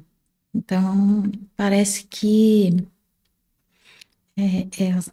ele ficou com os filhos, né? Ele ficou, elas tinham uns 8 anos. Isso foi resolvido bem depois que ela faleceu. Pode pensar assim, Deus não se importa. Deus se importa. Me levar lá longe para fechar aquele ciclo, né? De que eu achava, que eu tentei saber, mas não consegui quando ela estava viva. Mas aí Deus me levou lá para ouvir da minha tia. Ela sofreu muito, né? Então, e tanto que ela nunca deixou de ir lá me visitar, né? Ela falava assim que a minha avó, que era a sogra dela, que era uma mãe dela, que a mãe dela tinha morrido, né? Que ela era como uma mãe para ela. Então, ela nunca deixou de ir lá, mesmo tendo casado de novo, eles sempre iam lá. Aí me pegava, me levava para a roça. Quando ela não vinha de férias, ela falava: manda ela para cá. Aí sempre era assim. Então, Deus fechou aquele ciclo, assim, foi Eu achei que uma muito coisa lindo. que às vezes a gente acha que Deus vai nos usar quando Ele nos envia para tal lugar, né? Mas às vezes Deus está trabalhando muito mais em nós primeiro, né? Nós temos experimentado milagres de Deus, né? Nossa vida. Ah, posso contar? Nós tínhamos um motor de popa, motor que era o único meio de chegar na aldeia era de barco. Motor E de popa aí, São motor de popa é um motor que você coloca atrás do barco, ele impulsiona o barco, né? É um motor que tem uma hélice, ele vai empurrando o barco. E nós não tínhamos como ficar tirando o motor, então dormia na beira do rio. E um dia de manhã, a gente estava pronto para ir para a aldeia, chegamos lá, nosso motor tinha sido roubado, né? Um motor de polpa hoje é em média uns R$ 9.000. Nossa, cara.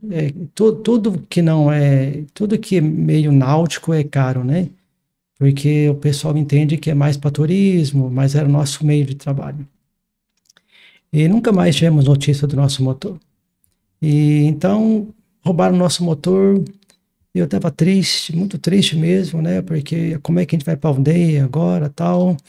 E aí então um colega nosso falou: vamos para a beira do o Rio Araguaia, ali em julho, junho, agosto, ali fica uma praia, muito, muito baixinho a água. Aí então ele falou: vamos lá para a beira do rio para você distrair um pouquinho. Então pegamos o nosso voadeira, que tinha sobrado ela, com remo, remamos, paramos o barco num lugar, tinha água no máximo até a canela. Água limpinha, aquela areia dourada, lindo lugar lá. E nós estávamos lá brincando e eu triste, né, por causa da minha motor que tinha sumido. E tinha muito pium, muriçoca, pernilongo, conhece, né? São uns bichinhos muito pequenininhos que tá na beira do rio. E eu então peguei um repelente, passei em mim para poder os mosquitos não vir. E tava brincando, aí daqui a pouco, quando eu olho na minha mão, cadê minha aliança? Tinha perdido minha aliança. Aí eu falei, Deus, o Senhor já fez um machado em boiar. E eu vou achar essa aliança. Aí eu fui procurando, aí eu vi um negócio brilhando lá. Falei, eu vou lá catar. Cheguei lá, não era aliança. Era uma pedra. Era uma pedra. Eu falei, Deus, tá bom. Eu estava convicto que eu ia achar. Aí tá bom. Aí demorou uns 4, 5 dias, aquele lugar não tinha mais água. Falei, eu vou voltar lá. Eu vou andar nessa areia e eu vou achar minha aliança. Porque Deus vai me dar a aliança de volta. Aí fui lá. E fui catando, e eu vi o bichinho brilhando. Cheguei lá, não era aliança. Nunca mais vi minha aliança. Ô, rapaz, eu pensei que tu ia dizer que o final da história tu tinha... Mas, rapaz, tu quer matar minha fé. Não, calma. E eu vou agora explicar. Aí depois, passou umas 2 semanas, esse mesmo casal nos convidou para tomar um café na nossa própria casa. E lá tá nós, tomamos o café. E eu sentado, como estou aqui, com a Priscila no colo, muito calor na época, a Priscila estava só de fralda ou de shortinho, não sei. E a Cristina botou o café aqui para poder coar, botou a garrafa na minha frente e o café coando, água fervendo. E eu fui tirar a garrafa de café da minha frente e aquilo caiu em cima da Priscila. Aquela água fervendo. Meu Deus. E ela gritou na hora aquele pó de café nela e tal. E eu senti queimando, eu estava de camiseta, se queimou. Corremos com ela para o banheiro, ligamos o chuveiro, não tinha água. Aí liga a bomba d'água. Aí a água vem, e aí na hora que tira aquela borra de café da Priscila, sabe o que tinha nela? Nada. Não tinha uma bolha, não tinha um vermelhão. Deus. Então, eu quis contar essa história toda para dizer que Deus sabe o nosso limite. Uau. Motor, ele podia dar outra. Aliança, ele deu outra. Mas a minha filha, ele preservou. Então, esse Deus que preserva aquilo que é mais importante. Do que coisas. Do que coisas. Ele se importa mais com pessoas. Com pessoas. Uau, olha aí a chave. Então, é isso que a gente tem experimentado de Deus. Ele podia fazer aliança, boiar? Podia. Claro. Mas no contexto todo, ele estava me preparando para, na hora que as minhas forças não dessem mais, eu sei o seu limite. Agora eu vou agir de maneira mais direta, né? Meu Deus. Então é esse Deus que a gente serve. Meu Deus. Que coisa linda. É muita história, né? Quando eu estava com a minha mãe no hospital, e eu tinha muita vontade de falar de Cristo para ela, né? Uhum.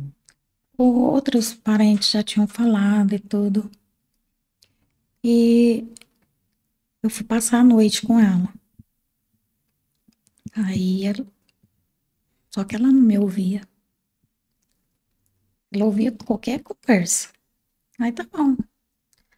Aí do nada, assim, começou uma mulher limpando o quarto lá e tal. O nome dela era Cristina também. E ela era evangélica. Aí ela começou a conversar comigo e eu contando para ela do ministério, né, do nosso trabalho na aldeia e tal, como que foi o chamado. E uma conversa assim, sem pensar em nada da minha mãe, assim. E conversando e contando para ela como que é e tudo. Aí explicando o evangelho e tal. Aí depois de um tempo, a mulher tinha terminado, aí ela sentada na cama assim, ela falou assim, agora eu entendo. Ok. Tanto minha ida para o campo, né, o ministério, tudo. E ela falou, agora eu entendo. Porque para ela era muito difícil, né? Eu já tinha sido criada com a minha avó, longe dela. Ainda ir para a aldeia, longe, né? E Com o tempo que a gente ficou lá com ela, cuidando dela, o Áquila ficava sentadinho do lado dela no sofá, aí ela usava uma muleta, né? Aí às vezes ela mandava ele buscar a muletinha dela. Aí ela era fortinha, ele encostava assim nela, falava que ela era o travesseirinho dele. Então foi um tempo bem gostoso, né? Por mais saber que lá, o médico disse pra gente, né? Ela tem um dia, um ano. Ela vai fazer radioterapia por fazer. Então, Deus me deu a oportunidade de ficar com ela, né? O tempo. E ela soube que era gêmeas, né? Ela soube que eu estava grávida, que era de gêmeos. Eu estava junto com ela quando eu soube. Aí contei para ela. Eu não sabia que o pai dela foi gêmeo, mas na época do meu avô ele só contava as coisas da história do lobisomem, né? Lá na roça. Quem vai fechar a porteira? Dou R$ 10 no caso, né? Quem for fechar a porteira? Quem que iria? Depois que ele contava as histórias do lobisomem. Mas eu não sabia. Aí quando eu fiquei grávida de gêmeos, né? Ele já tinha partido. Aí ela falou, o papai foi gêmeo. E aí eu comecei a saber das histórias de família, né? Que os gêmeos, no caso do pai dele. A irmã foi gêmea também. Tinha uma tia também. Só que nós só soubemos depois, né? Das nossas filhas assim. Ele só foi descobrindo assim. E eu falo assim, Deus é tão bom, que estourou minha bolsa, 7 da manhã. As meninas nasceram uma e pouco, que o médico falou, você segura essas meninas aí, que não estão prontas para nascer. Falei, como é que eu vou ficar segurando? Me botou num quarto lá e você vai segurar. Aí era 1 e pouco da tarde, eu já não aguentava mais de dor, né? Aí elas nasceram. E aí, à tardezinha, eu falei... Parto normal. Parto normal. Aí, de tardezinha, eu falei, Jefferson, E eu escutava aquela gritaria. Falei, não pode ser a Cristina que está gritando desse jeito. Não é ele, né? E era, né? Aí eu falei, olha, como foi parto normal, eu posso andar. E eu tô com vontade de ligar para minha irmã, a mais velha.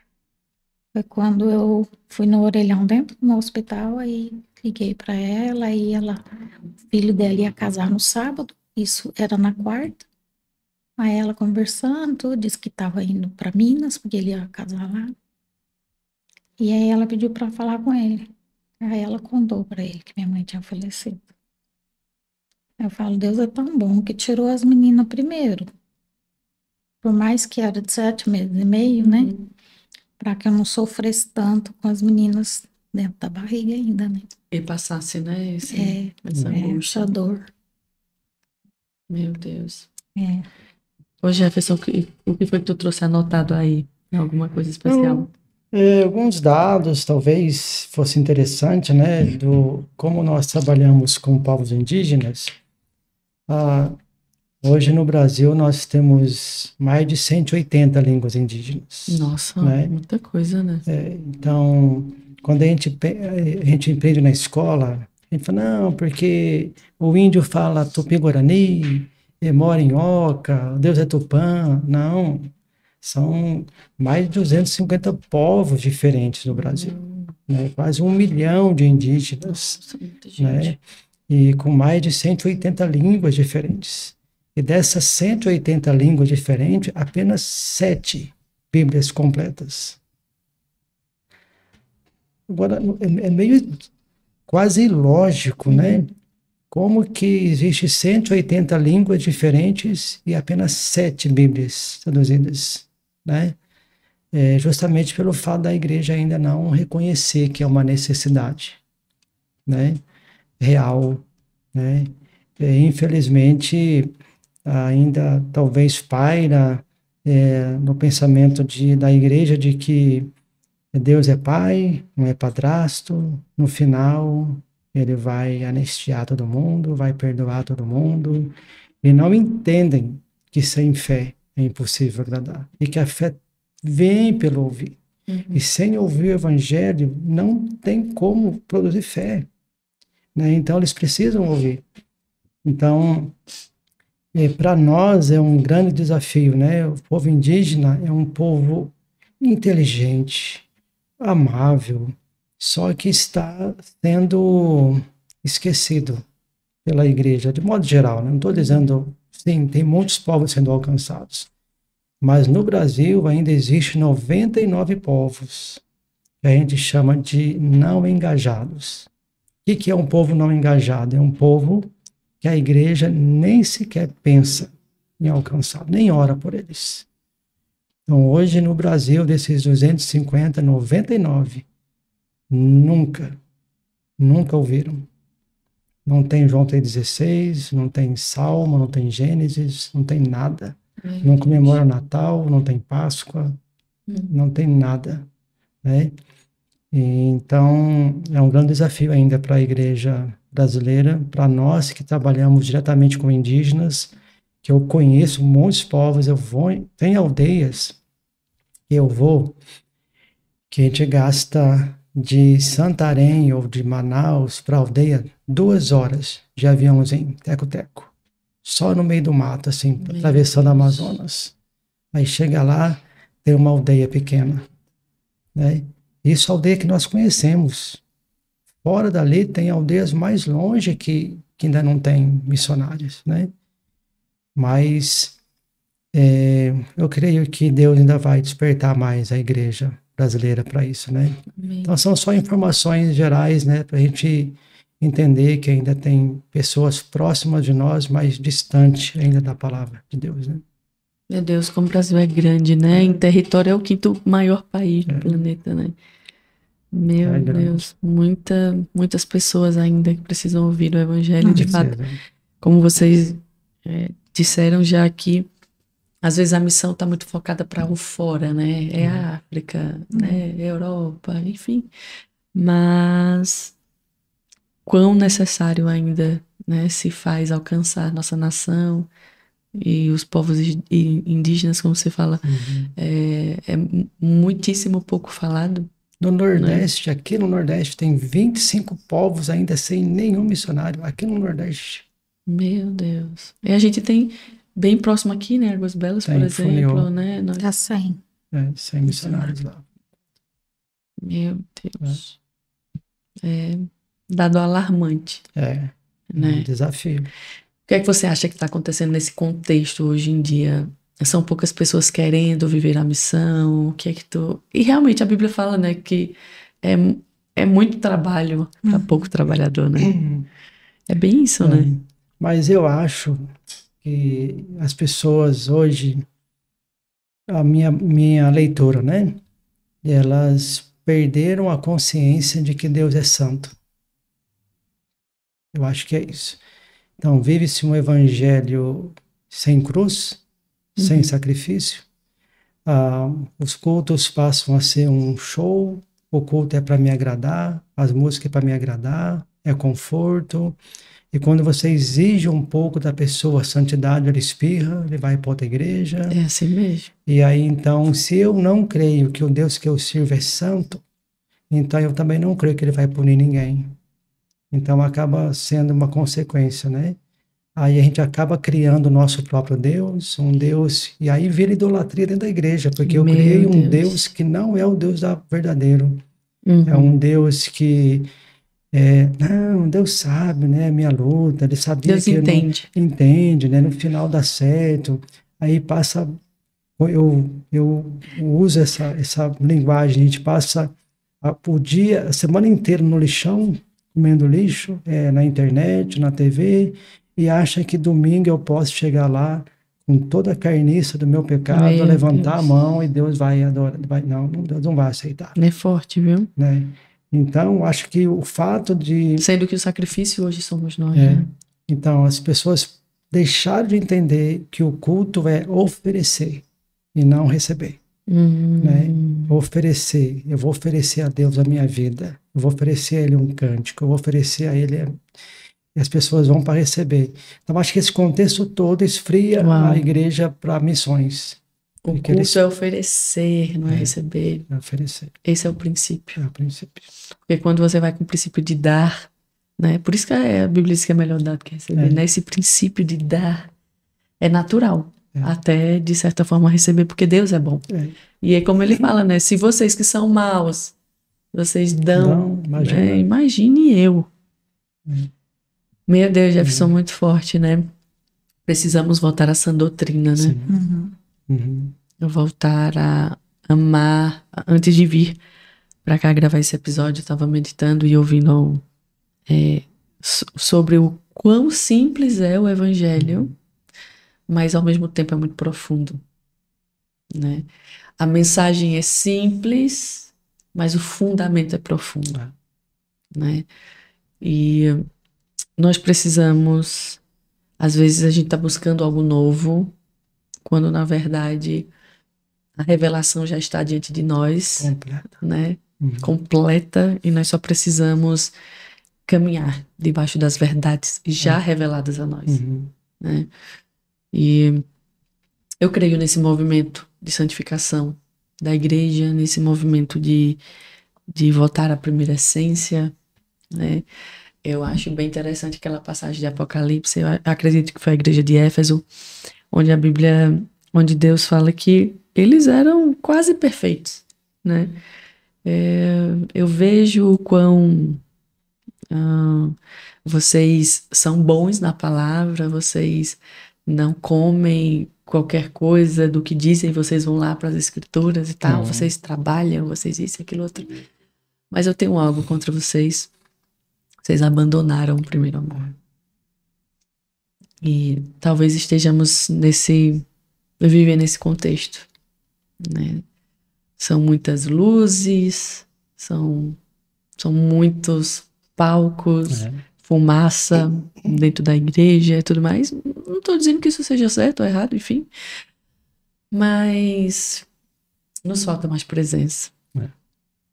É quando a gente se prepara para ir para a igreja pensando em outra pessoa a não ser Deus. Às vezes acontece, né? Às vezes você está vestindo uma roupa, eu vou vestir esse brinco aqui porque as mulheres vão notar, ou eu vou botar um perfume para alguém notar, ou eu vou preparar esse cântico porque eu sei que os jovens gostam. Então eu estou tirando o Deus do trono e fazendo um culto para as pessoas. Meu Deus. E quando eu faço um culto para as pessoas, vai chegar com um cheiro horrível para o Senhor. Meu Deus. Né? Não estou dizendo que tá certo, você vai ter culto para jovem, você vai fazer algo para atrair os jovens e tal. Mas às vezes o todo gira em torno disso. Né? E aí então vira um culto, vira uma apresentação, né? Não um culto, né? Me lembro de um tempo difícil que eu passei na minha vida. Eu passei um tempo lá em Caicó, no interior de Natal. E Natal não, Rio Grande do Norte, na verdade, né? Que é o estado. E aí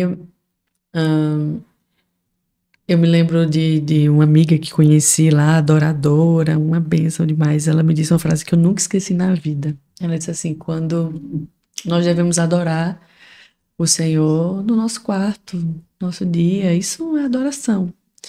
Mas quando eu estou em um púlpito, o microfone na mão, eu preciso revelar Jesus. E é bem isso. Às vezes a gente fala tanto sobre nós, ou sobre os outros, isso, aquilo, outro, e às vezes fala pouco sobre a cruz. Revelar o Cristo mesmo, porque a palavra, ela é simples. Às vezes a gente quer sentir um arrepio para poder dar uma palavra, quando na verdade só o fato de você falar: olha, Jesus te ama, Ele tem um plano na sua vida. Pode ser simples, pode não ter arrepio, mas isso é uma semente lançada no coração das pessoas. Em algum momento germina. Porque a função do embaixador é representar outra pessoa, né? Não a si mesmo, né? E é o que nós somos, né? Embaixadores. Revelar a Cristo. A gente tem que ter a consciência de no domingo deve ser a continuação do culto que eu fiz a semana toda, né? Então, às vezes eu penso, não, o pastor, ao invés de dizer vamos iniciar o culto, vamos continuar, Boa. Eita, João, Não, é não. isso, ó, vamos continuar o culto, né? Não vamos começar o culto, vamos Porque continuar, se né? você não estava cultuando até chegar aqui, então não vai ser agora que vai começar. É verdade. É verdade, né? E quantas pessoas às vezes têm dificuldade de romper em uma adoração, tudo isso, porque como você disse, passou a semana mal, chega ali no domingo, como é que levanta Até as mãos? pegar no tranco não dá tempo. Nossa, o culto terminou. Amém. Bem isso. Poxa, que conversa boa, viu? Dá vontade de ficar falando. Mas enfim, nos deixem. Eu queria que cada um de vocês falassem assim, esse sentimento que vocês deram e estão ainda dando à vida de vocês, né, para revelar o Cristo, mesmo em meio a incertezas, a lutas, a desafios, a confusões mentais, seja o que for, Cristo continuou sendo o cerne de vocês. Então, olhar para a trajetória de vocês e para os irmãos que ficaram conosco aqui até o final desse episódio, o que é que vocês podem dizer assim, como experiência? O que é que você resumiria? Olha, eu diria que, olhando para trás, de 92 até hoje, eu não tenho um pingo de arrependimento de ter dedicado a minha vida para o Senhor. E se aqueles que estão nos ouvindo, eles entendem que querem servir a Deus e que se veem como nada, eu digo, é esse nada que Deus quer usar. Tudo que Deus quer usar é o nada que nós somos. Moisés tinha um cajado na mão, foi o que Deus usou. O que é que eu tenho? Eu tenho nada. É isso que Deus vai fazer. Tudo que Ele precisa através do nada que eu sou. Porque com Ele a gente se torna mais forte, mais que vencedores, né? Então, na minha trajetória agora, esse nada que eu sou é o que Deus tem usado, né? E se alguém quer se envolver nessa obra, o eis-me aqui é o primeiro passo para isso. Deus vos usar. Amém. E para você, Cristina? Eu gosto de pensar no vai valer a pena. Vai valer a pena mesmo. Você conhece? Vale a Quando pena. aquele dia chegar, meu Deus, Vale a pena. Vale a vou pena. olhar assim, ver o céu se rasgando, a glória de Deus descendo, que é Cristo, meu Deus, que grande dia. Olha, vale a pena se desgastar, como aquela vela que vai queimando. E o meu desejo, eu falo, Deus, eu quero chegar só o rabinho da vela, Do pavio. só o pavio queimado, porque aí a gente cumpriu nossa função. Porque chegar a vela bonitinha, perfeita, sem ter nem dominado nada, e aí não cumpriu a função. Não tem as marcas, né? É forte. Sem nem mais o que desejo. Meu Deus. É isso, Pergunta como que a gente veio parar aqui. Verdade! É verdade, eu tava com isso na cabeça antes de a gente terminar o episódio. Tava com isso e acabou que passou. Como foi que vocês vieram pra Garanhuns?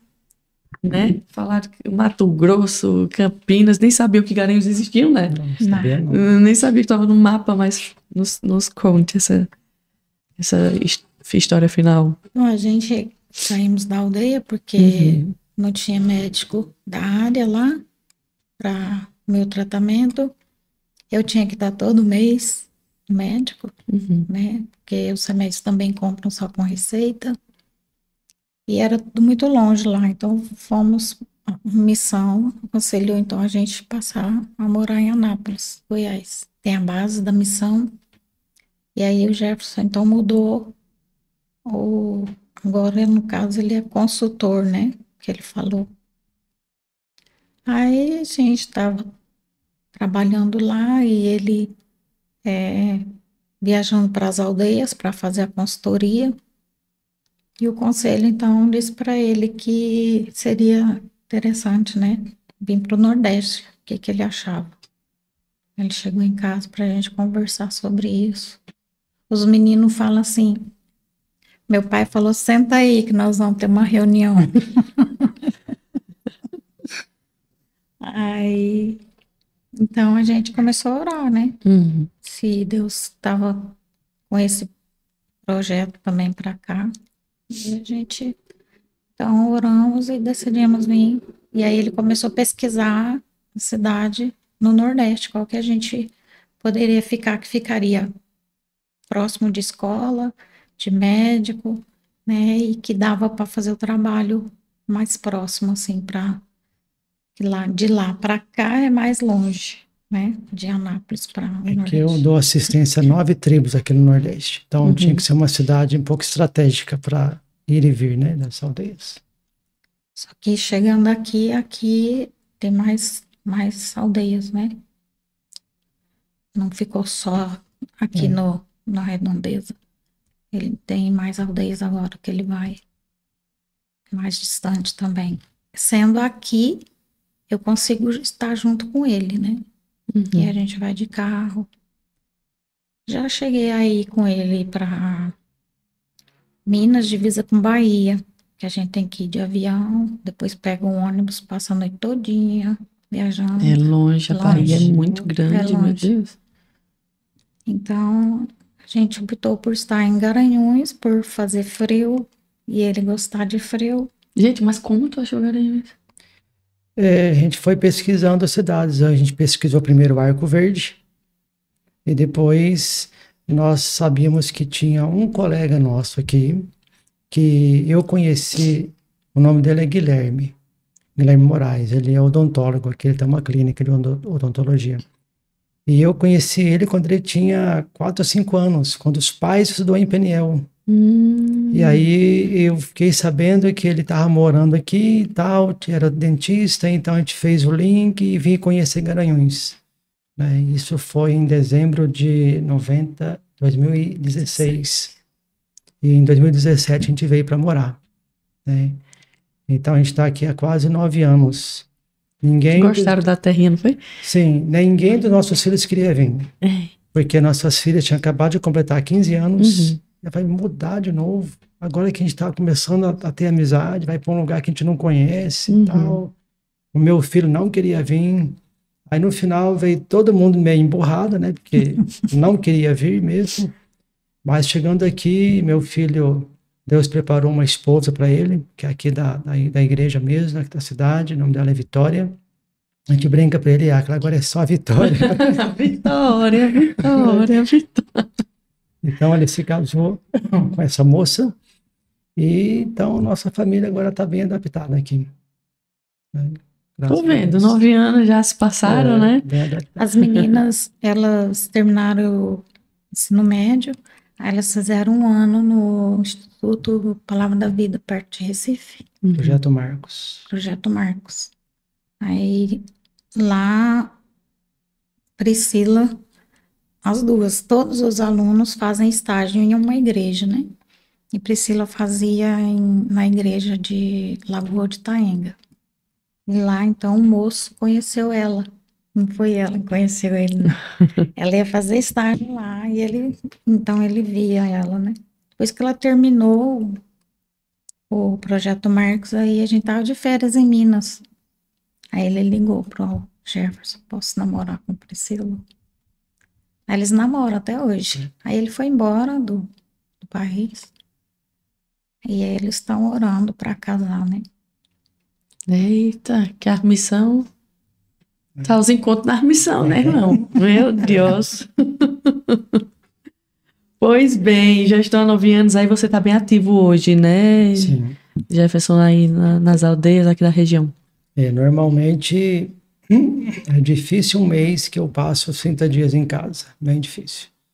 Às vezes é muita viagem, porque há lugares que a gente vai que é muito longe, tem tribos que eu vou que a gente gasta 3 dias no rio, subindo o rio, depois é voadeira, é cachoeira, E aí e lá na aldeia você fica mais uns 10 dias, só na aldeia. Uhum. Então você gasta aí uns quase 20 dias fora de casa quando sai, né? Mas é o nosso trabalho, né? Então, mas a gente está bem envolvido aqui nessas 9 tribos do Nordeste e algumas no Norte do Brasil, que faz essas viagens e dá o suporte para os colegas que estão lá. E Cristina vai também, né, Cristina? Vai também. Glória a Deus, meus irmãos. Quanta história boa, viu? Que Deus abençoe vocês. Amém. Quero agradecer muito a presença de vocês aqui. Amei conhecê-los, Obrigado. ouvir a história de vocês. Isso vai edificando nossa fé. Espero e tenho certeza que foi assim também com quem ficou conosco aqui até o final. Então, Deus continue fortalecendo vocês, acrescentando cada vez mais amor pela obra, paixão, zelo, né, que é muito perceptível que vocês têm. E uma fé racional também, como a Bíblia diz que é para a gente prestar um culto racional, mas ao mesmo tempo também é acreditar no inacreditável, né? Então eu queria pedir para que algum de vocês orassem pelas pessoas que ficaram conosco aqui até o final, enfim, e por tudo que o Senhor tem feito através de nós e através de vocês também. Amém? Pai, muito obrigado porque o Senhor é um Deus bom. Obrigado porque o Senhor nos resgatou das trevas. O Senhor nos tirou do lamaçal de pecado e nos colocou sobre uma rocha firme e colocou nos nossos lábios, ó Pai, um novo cântico. Obrigado também porque o Senhor também nos deu o privilégio de servir o Senhor, de conhecer novos povos, de conhecer culturas diferentes, de poder, ó Pai, testemunhar do Senhor para pessoas que nunca tinham ouvido. Pai, nós te agradecemos, ó Pai, pela tua palavra que tem sido pregada em tantas tribos. Mas também pedimos por aquelas que ainda não ouviram, por pessoas que ainda dormem, acordam, passam dias e anos e ainda não conhecem o Senhor. Que o Senhor desperte a tua igreja, que o Senhor tire as escamas, ó Pai, dos olhos daqueles que estão entretidos com tantas coisas, que não conseguem, ó Pai, levantar os olhos e ver os campos brancos, ó Pai, pronto para ser. Que o Senhor venha tirar, ó Pai, as barreiras dos nossos olhos e nos despertar. A tua palavra diz, o Senhor mesmo pediu, fez um pedido de oração. Clame ao Senhor da seara que envie mais trabalhadores. Aleluia. E nesta noite, ó Pai, eu quero clamar ao Senhor, pedindo que o Senhor envie trabalhadores, que o Senhor levante da tua igreja, daqueles que estão ouvindo agora, ó Pai, trabalhadores, para que eles possam dizer, eis-me aqui, porque essa, ó Pai, é a nossa função, é nos colocar à tua disposição, porque o restante é o Senhor que faz, é o Senhor que capacita, é o Senhor que envia, é o Senhor que supre, é o Senhor que nos usa, é o Senhor que convence as pessoas do pecado, da justiça, do juízo. Então, ó Pai, levanta instrumentos para serem usados nas tuas mãos, ó Pai, nesta noite. É o que eu te peço, ó Deus, em nome de Jesus. Amém. Amém, amém. Mais uma vez, agradecer a Cristina Jefferson pela presença aqui no MapaCast, dizer aos irmãos, precisamos nos envolver mais na oração, né, do campo, da missão. A Bíblia diz que é para que nós intercedamos, oremos, né, para que trabalhadores se levantem, ceifeiros se levantem, né, porque está pronto, como foi orado aqui, está pronto para que seja, para que tenha uma grande colheita e estamos esperando e sabemos que haverá uma grande colheita. Né? Antes que Cristo venha, vai ser lindo ainda o que vai acontecer na terra. Então quero agradecer a todos vocês também que ficaram conosco aqui até o final desse episódio, que vocês tenham sido abençoados tanto quanto fui ao ouvir essas histórias aqui. Não se esqueçam de se inscrever nesse canal, de deixar seu like. Se em algum momento Deus falou com você nesse episódio, nos deixa saber aqui através do comentário também. E, se possível, compartilhe esse conteúdo aí no grupo da sua igreja, mande para algum missionário, para alguém que tem o coração que queima por missão, compartilhe esse conteúdo também. Então, meus irmãos, Obrigada mais uma vez. Deus abençoe vocês. Continuem firmes, ligados na videira verdadeira que é Cristo, e nele nós somos nutridos todos os dias. Deus abençoe você, sua casa, seus sonhos, seus planos, e que o Senhor seja sempre o centro. Adore ao Senhor e converse com Ele tempo, fora de tempo, e o culto do domingo só será uma continuidade, como foi falado aqui. Deus te abençoe, como vocês já sabem. Até lá vista.